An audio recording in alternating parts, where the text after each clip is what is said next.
Do in this video is we're going to look at some roto work. So I'm just going to move this out of the way so we've got a little bit more screen. And what we're going to do is we're just going to select our footage and how we would create roto. Basically what roto is going to do is, or rotoscoping as more commonly termed, is create some garbage masks here. And what that's actually going to do is it's going to allow us to remove all of these additional elements that we no longer require within the shot. So we're just going to use this pen tool, and this is how you would normally produce roto work within After Effects. So I'm just going to very quickly plot down a couple of points within this piece of footage. I'm not adding a crazy amount of points because we don't particularly need them, and I'm just going to close that off. What's really important to point out is within After Effects we need to set this mask, how it's been interpolated. So at the moment it's set to add. If we were to change it to subtract, it's going to remove everything. But what we need to do to work with Keylight is set it to none actually.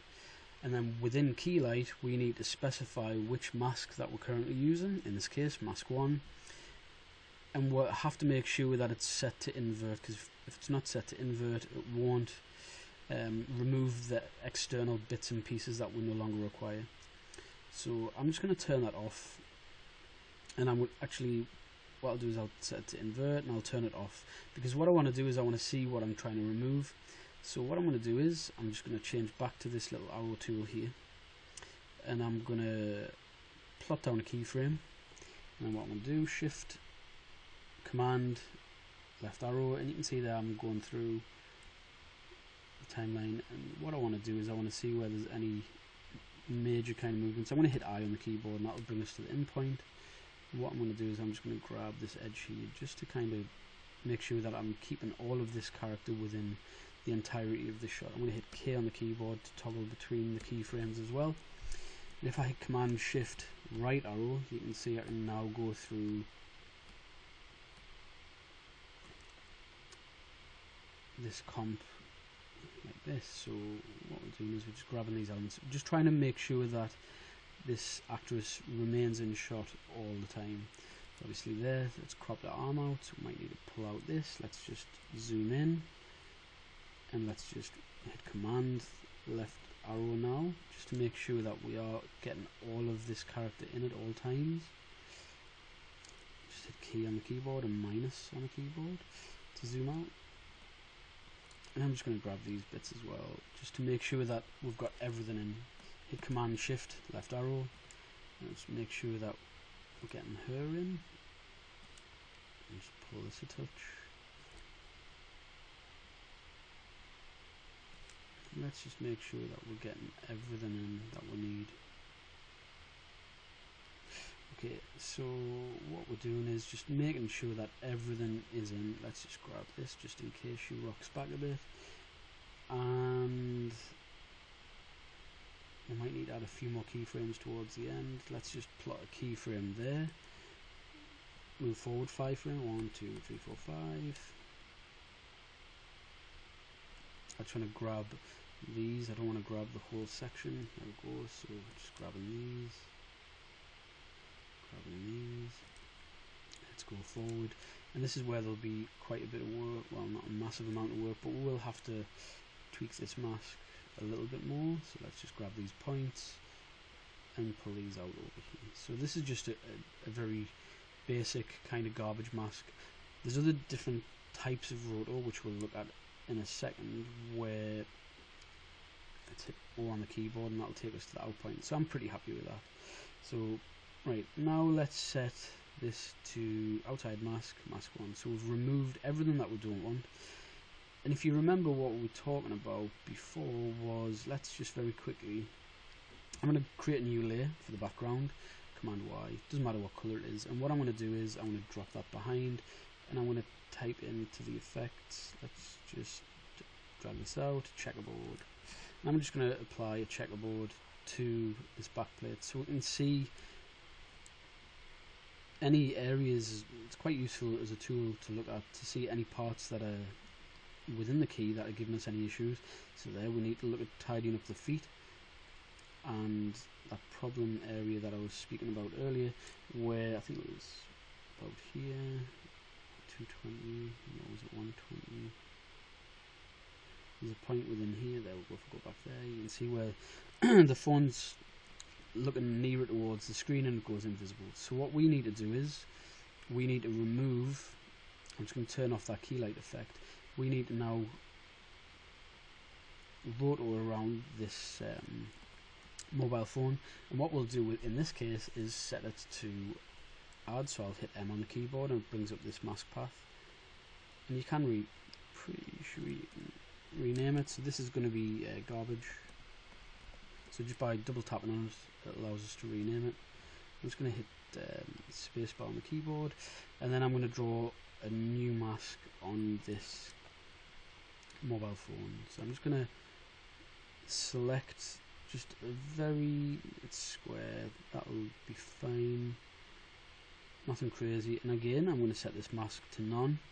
And what I'm going to do that's slightly different in this case is I'm going to add a feather mask tool, because you can, if we zoom in, we've got a little bit of feathering around here, so that's kind of useful. And what's really cool about the feather tools in After Effects and at most other compositing packages is that you can add feather points anywhere additional to the mask.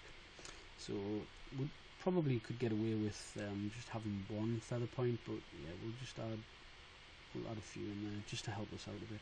Right, so what we need to do is with this again, mask path, let's key this. So this will be much smaller increments as opposed to going through the keys. So every 10 frames, we'll probably go through it every few frames. 1, 2, and you can see there quite a big movement. So I'm just going to grab this whole, and what will change as well is how the mask is feathered. So we might need to change how it's feathered. So I'm just going to grab these points here, and we're just going to move these around to kind of fit largely the bits that we need. 1, 2, and we want to try to get these points to stick roughly relative throughout the keyframes that we've placed, because if we toggle between, you can see it's in between, and for us it's you know, there might then just be very marginal sort of tweaks that we might need to make. So like just in here, you know, we'll set this to be a little softer, this curve point here. We might need to add one there. And the great thing about After Effects is any points that we've added, you can set this, change this setting so that any points that are added after it's been created, it basically just interpolates between. So see there, let's just grab that. I might need to just soften this out. And ideally we want to, as we rotor, we don't want these points to sort of slip around. We want them to be relative to where they are each frame that we key. So if this point's here on this frame, it should be at the same point relative on the next frame, so that it's not drifting around within the effect that you're trying to create. Again, just make sure if we're using Bezier curves, just turn them on. If they're not on, we can always soften different areas. So what we're doing is we're just sort of positioning these around a little bit. And again, like I say, After Effects, any keys that we're applying, any interpolation, After Effects will just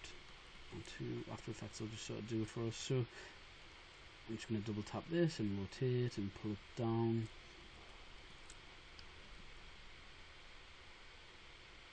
And I'm just going to position these just so that we're capturing all of this phone. 1, 2, double tap, grab this, pull it down, grab this, pull it down, just position it up, grab these few points here, pull them in, grab them, pull it in. So you can see it can be quite a finicky sort of process, but it's a really crucial tool to know, and it's very rare on a piece of effects work that you won't have to use any rotoscoping involved, and it's pretty much any people that are interested in effects work, it'll very much be your bread and butter, and it will kind of pull you out of any scrapes with any of the work that you might do. So if this mask's kind of becoming a bit hard to see, you can change the colour as well. Let's change this to a nice blue colour, just so actually that's not very, let's change this to white, it might be a little easy. There we go. So we just sort of see which pixels we're kind of grabbing. We just want to pull these around. We might want to soften that out a little.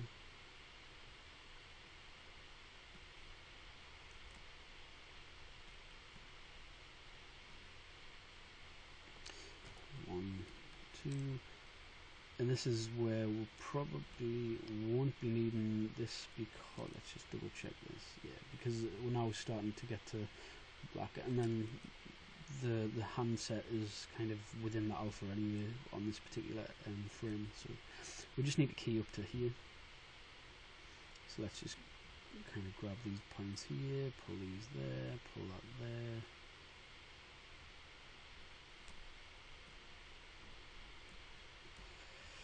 So we're just grabbing these different regions that are really useful. Okay, and then the next frame, because we don't need it, let's just grab this these keys here and then just pull it out of frame, because we don't need them anymore. Unless, of course, we look further through the shot and they're actually there. So what we need to do is just have a little check, scrub through. I'm not 100% sure if they are. So you might. This is where you might have to go through shots frame for frame, and actually here it does. It doesn't matter so much here because it's within the shot. So let's just key this one. So all I've done there is keyframed it off here. The next frame, I'm going to pull it back into shot. So if I just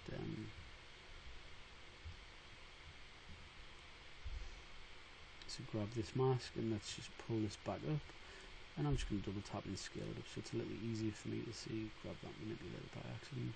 So what I'm going to do is just position this mask, and I'm going to change these all to linear points now. So all I did there was hold Alt and Command, and it's going to convert them to linear from these keyframes.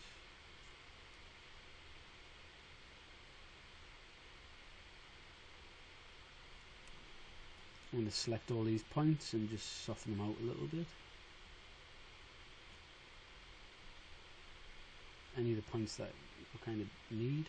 Right, okay, so again, 1, 2. Let's just grab these. So all I've done there is sort of shifted through the keyframes every 2 frames. Let's just set this right there. There we go.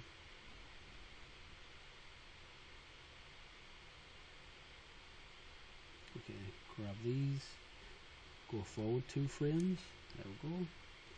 Just grab these, position them just the way we need. That's black, so it's not really going to be removed. So I'm just looking at pulling in any areas that are going to be. So I'm going through it every 2 frames, and you can see there anything that I'm moving is kind of, it should stick. So we might just then need to tweak this part. So we're trying to get this roto work done 1, 2 in as few shots, or as few keyframes, sorry, as possible. That's the main thing that we're looking to achieve with this. It doesn't really matter so much about this. I'm not too. Let's just pull this in a little. There we go. So then the next keyframe, it's black. So move it along 1 frame, select the keys, and then just pull them out of shot again, and then just scrub through the remainder of the shot to see. Right, okay, so it comes back in here, so keyframe it off, and then when it comes back in, let's just grab these points,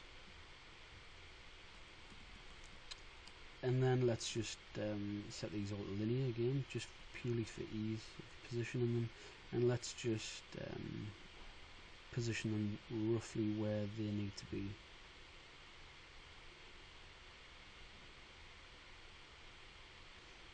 So just positioning these up roughly. So there we go, it's off screen, it's back on. 1, 2. So this tutorial is a little longer than the other one. This is purely because we're getting all of the roto work in. So you can see there's a process involved with it. It's a really important process. for effects work, and it's something that shouldn't be overlooked. I think a lot of people kind of think that it's a boring aspect of effects work, and you know what, yeah, it is, but it's such a relevant and necessary part of it, that you really do need to understand how it works.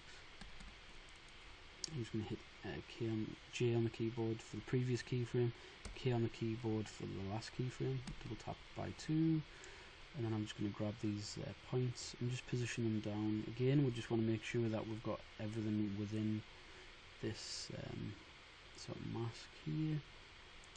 Just small increments. There we go, that'll do. Just grab that. Again, we're going through it every 2 frames, so Command, right arrow, every 2 frames. Just pull this up, just to make sure we're getting everything in. Grab these points here. Grab all the points, double tap by 2. Let's just position this. And then let's just grab these. So you can see, like I said, it's 1, 2. So it's a necessary part of the effects work that you need, because if we didn't have this within the shot, like this corrective piece of roto work, this mobile phone obviously would be invisible, and it would look pretty naff. So it's just something as painstaking as it is a tool and a process to kind of get your head round. It's a very necessary process to get your head round. Okay, so I'm just softening these curves, making sure they're interpolating. Okay, so there we go. So let's just position this around a little, and that 1, 2. So we'll need to position these, because I just grabbed the last keyframe there, just to try to save myself a little bit of time. So yeah, we're just grabbing all of these sort of points. Sometimes it's better to grab whole sort of clusters of them. 1, 2. Yeah, so it can be a little easier to just grab a whole sort of little section of them. So in this case, these top 2, grab this there, and it'll kind of hold its shape a little easier, and you get less distortion with your roto, or you should get less distortion. So I'm just going to zoom out now. So right, so the main thing is now, let's just make sure that these are both set to none. Okay, that's great, both set to none. And we're in, let's just rename this. So this is going to be return, and this is going to be mobile. So what we're going to do now is, so we set the outside mask. I'm going to turn Keylight back on. So you can see there how, if I zoom in, we've kind of corrected. I mean, there's a few little things, like I was saying before, the trainers where they disappear. We need to refine that key a little bit more, and the key cleaner and the spill suppressor will help us out there a little. But we need to fix out this mobile phone. So we fixed the garbage mask and removed everything by setting outside mask to garbage. What we're going to do in this case is set the inside mask to mobile. And what that's going to do is it's going to add in the mobile phone, and we can actually soften that out by a couple of pixels, or 0.5 of a pixels here. That's fine. So what we might want to do is, as well, in the next video we'll start to look at a little bit of correction, because obviously there we've retained that green screen within the mobile phone. We need to look at fixing the feet. If you sort of scrub through, particularly the side view of where she's, let's just have a look where she's sitting. You can see a little bit, if we just zoom in, where we're losing a little bit of this alpha channel, which we need to refine. And putting the checkerboard behind it is a really useful way of being able to see the transparency of it.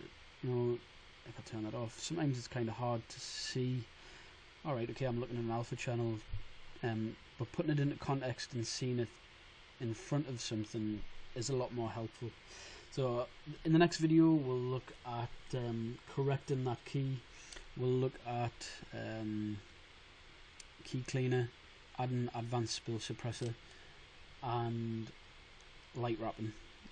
So we'll look at a few little techniques of making this actress look a little more seated within a scene. So sometimes when you pull a key, it can be quite easy to just key it, drag and drop it, and that's kind of it. Whereas this technique will really make the actress or actor feel like they're embedded within a scene. Okay, so I'll see you in the next video.